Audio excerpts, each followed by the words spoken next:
Basically what we're doing is setting up a baseline set of vitals. We'll also take another set after they come out and they do their work to make sure that there's no spikes in any vital signs like that. So that's why we do that. It's for safety of firefighters. We want to make sure that they're the same coming out as they were going into the atmosphere.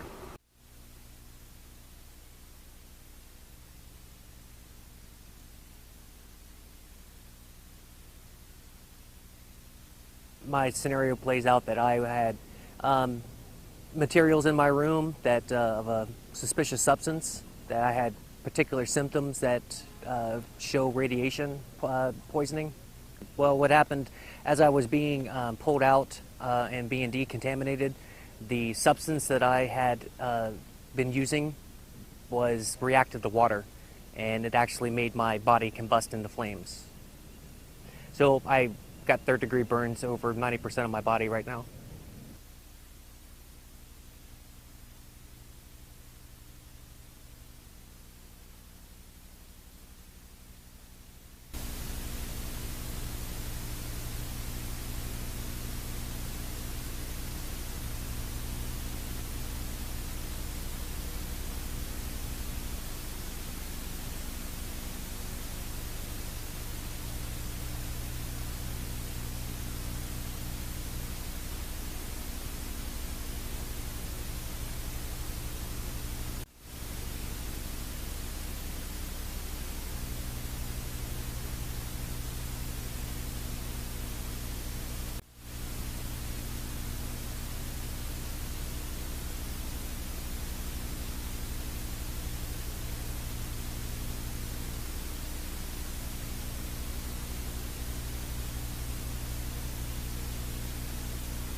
We're just one entity. As you see, EOD's here, the medics here, and there's some other behind-the-scenes organizations, and it's an exercise for the bases to come together collectively and work together. We were notified initially as a medical emergency, the building, and we responded as we would normally. And once our guys reached the patient and/or victim, it was out of the normal, with given his injuries and some other things that presented themselves on the scene. And so that's why we initiated it to a hazmat for us. It initially went to a hazmat for us, try to identify what substances caused injuries and what's going on. And when we did our initial recon, a device appearing explosive of some nature was there, and that's when we backed out, stopped what we were doing, and it's time for EOD. So this instance and any explosive device, we're going to be standing by if it potentially explodes or the danger factor there. They're actually going to physically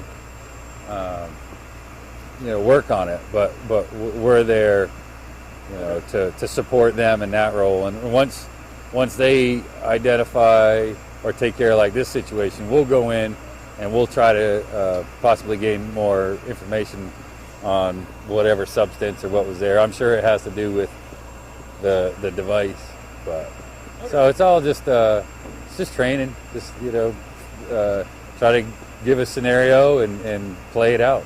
So.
Right now they are currently deconning one of our team members who went down into the hot zone.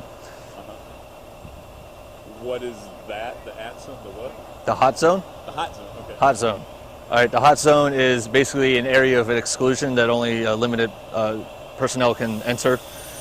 And usually that's emergency responders, firefighters, EOD, medical personnel and such.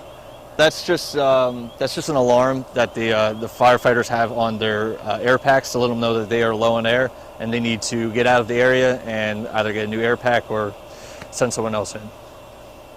Yeah, and that's what this base exercise really is testing our how confident we are and also our limitations in a WMD exercise and a WMD response.